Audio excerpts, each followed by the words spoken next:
going on, Dolphins? So, I know for the past couple videos, I've been trying to make it my last one for the day. It's been a crazy day, but I have one more thing that I would like to say, and I'm going to use this as my cap off, basically for, the whole conversation about Adam Gase. Obviously, there will be future times in which it is discussed. There will be relevant times, but I'm gonna, for the most part, at this point, it is what it is, and I'm gonna put it behind me after this video. I wanted to say something, because I ended up, having a good conversation with one of my viewers, Funky Monkeys. Give you a shout out, homie.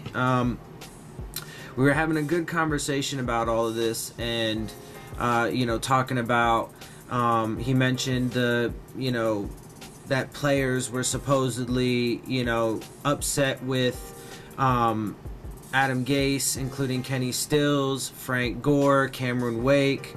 Kenyon Drake apparently said, had told somebody that he wanted to be traded if Gase was going to remain there. And then Omar Kelly had reported out that Gase had lost the locker room somewhere halfway through the season.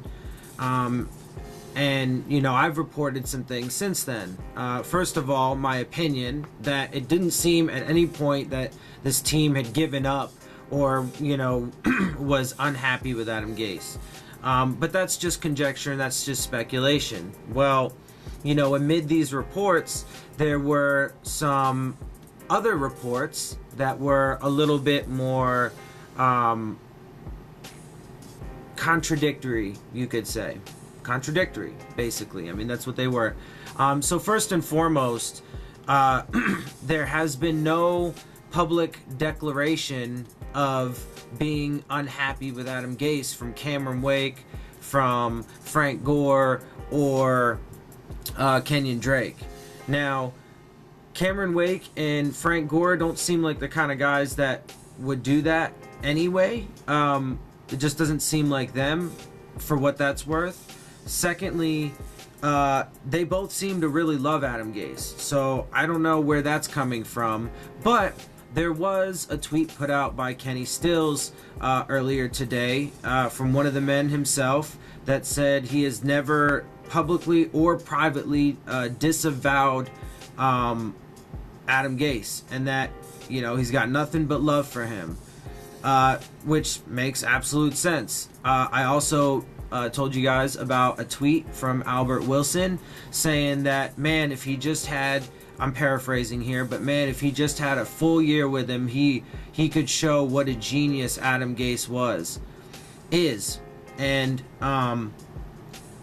so there's that. And then I also reported that Adam Beasley had gotten or had conversations.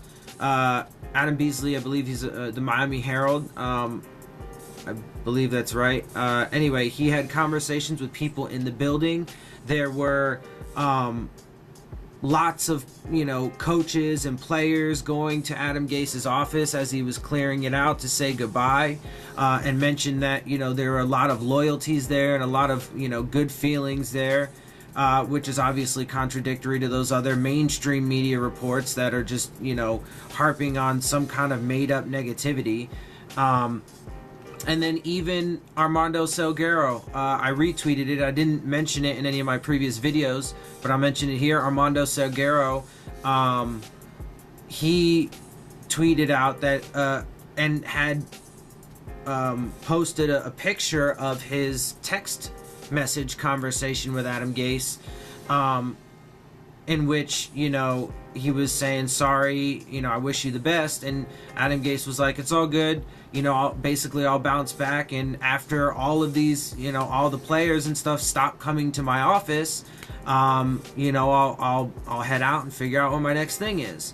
And by no means should anybody think that Adam Gase is not going to find another job and be successful. He absolutely is. He got shit on far too much for things that were out of his control, and he's gonna go and have a fabulous career someplace else, and it should be in Miami, but it's not now. Anyway, so there's all these reports, and there's evidence, there's stuff coming from the players themselves, and then, you know, other people that are close to the organization. You know, like I said, Armando Salguero had a picture of his conversation with Gase himself, right? So, look, man, I mean, those reports, they just don't seem to be true. So anyway, we talked about that, and then towards the end, some of the most recent parts of the conversation, I actually want to read to you, or I'm going to read it because I can't redo it off the top of my head verbatim. So I'm going to read to you guys one of the things or one of my responses to him. So first and foremost, I started off with, I hope I'm wrong. I'm wrong that this organization is not going to, continue to be shitty, but only time will tell on that. The thing for me is I just think there's a more calculated and rational way to handle it. I also think that the way most people evaluate Gase and Tannehill's performance, even Tannenbaum's, oftentimes focuses on only one or two negative points. And while they may even be true at times, it doesn't tell the whole story. When that happens, people get fired when they shouldn't. I understand people are angry, I am as well, but I want Ross to do the things that are actually going to make this franchise better. He said himself in the press conference that it may take 1 or 2 or 3 years before we even begin being competitive. That could be next year if he kept Gase. Now we'll never know what he could have been for us, and that's the biggest tragedy for the whole thing. So I wanted to read that because oftentimes, when I get into my videos, I have a script in my head for the most part when I go into my videos. And then I very often, as you guys know, kind of get off, not necessarily off topic, but I rant. So I don't always say things in the best way or, the most on point way that I want to. And so I wanted to read that because I felt like I really got my point across. Gase could have been it hurts me so bad because I really believe that Gase was going to be the next Don Shula for us. And it's such a shame and a tragedy that, we are not going to be able to see the potential he could have had. And it's such a shame that during his time with the team, there's all this outside noise. There has been the entire time. Even when we went 10-6, nobody in the national media thought we were going to do that. Everybody was shitting on us right from the beginning, and we surprised everybody.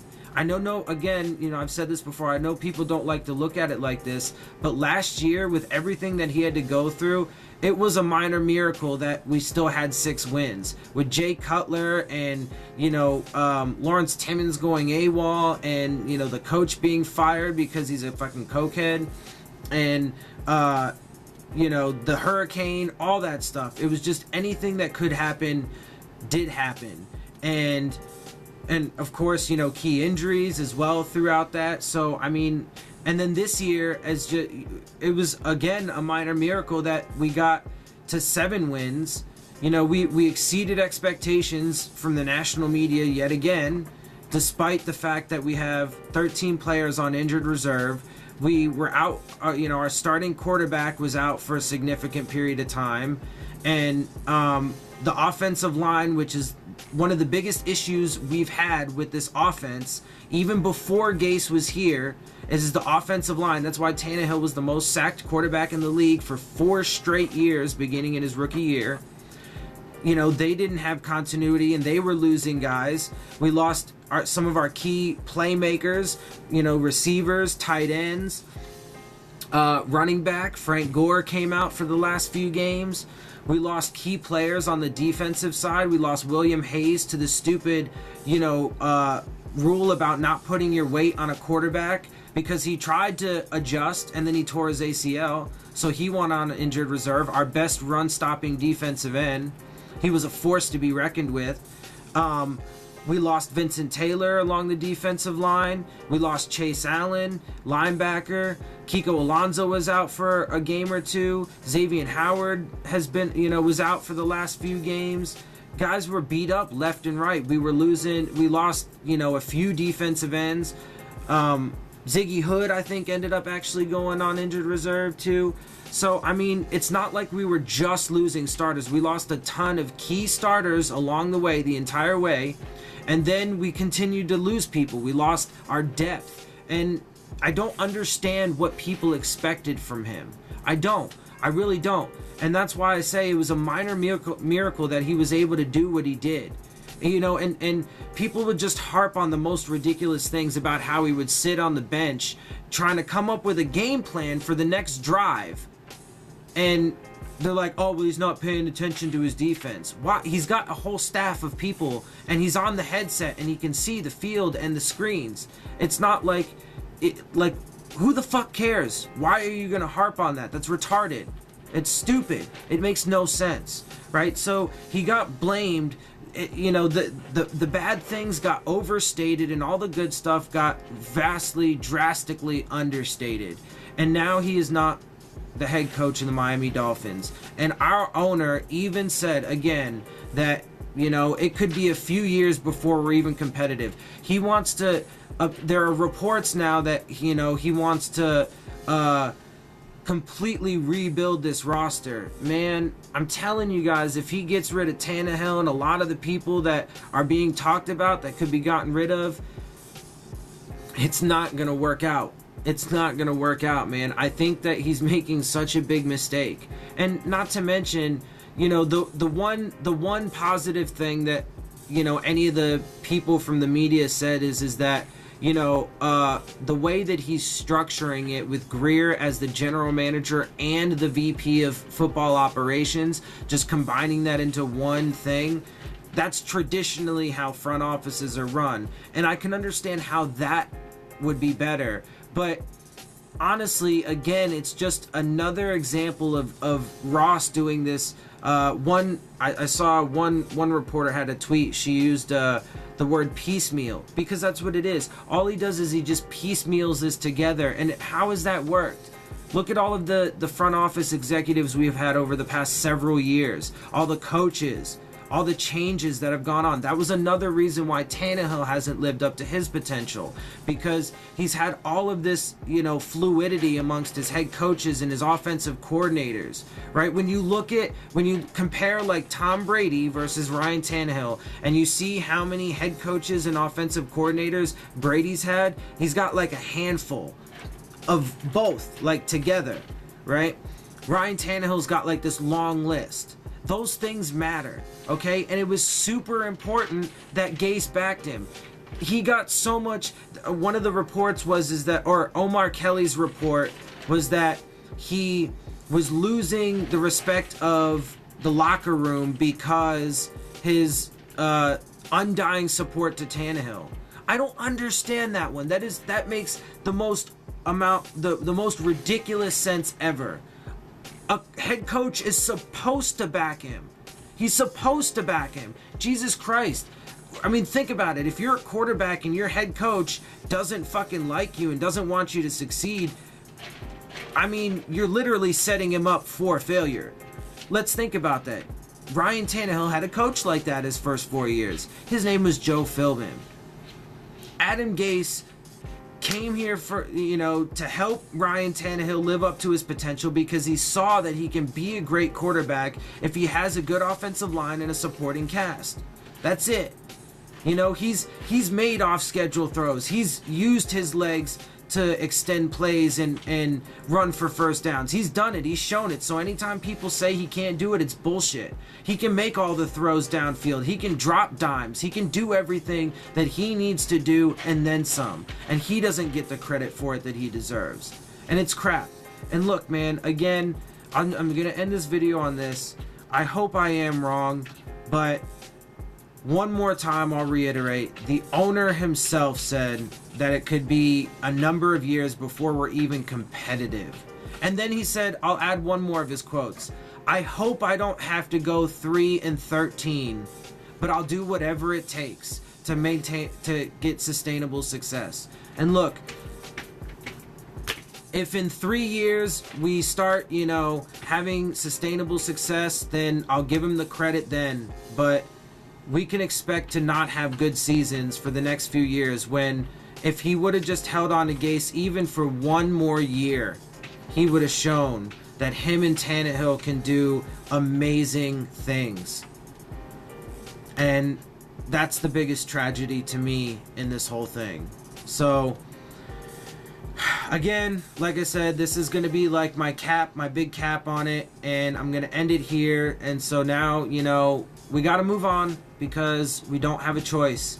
So, we're going to have to swallow this one. I'm going to have to swallow this one and, just keep trucking.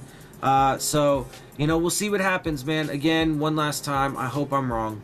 I do, because I want good things for this team and this franchise, but only time will tell.